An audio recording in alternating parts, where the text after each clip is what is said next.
Ассалаумағалейкум. Азыр биткоинді қысқаша анализға кетейін. Бұл бір күндік графика. Біз бір күндікті ылдый тарапта примерно 101 жана 103 тарапта екі ликвид бар. Почти көтең жақын екен. Азыр биток біздіке мындайча айтканда ордер блок зонасына келди десек болот.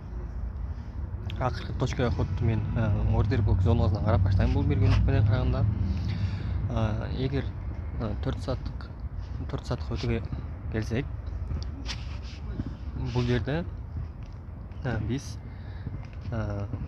мурунку уровень поддержка болгон зона азыр уровень сопротивления болуп калды. Мынакей ылдый түшкөн, түшүп кайра уровень сопротивления поддержка кылып, андан кайра ордер блок зонасына кетип алат. Примерно мен ордер блок зонасынан точка ходко киргенде паттерн, развороттун паттернин издеп баштайм.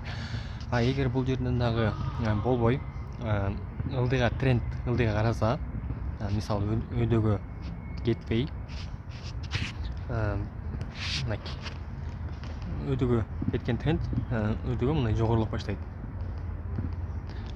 Бирок анда дагы ылдыйкы ликвидти алганга аракет кылат. Бирок мен азырынча трендти эсе ылдыйга кетип баштаса, анда мен позицияга караштырбай ылдыйкы ликвидтерди көтөрөм.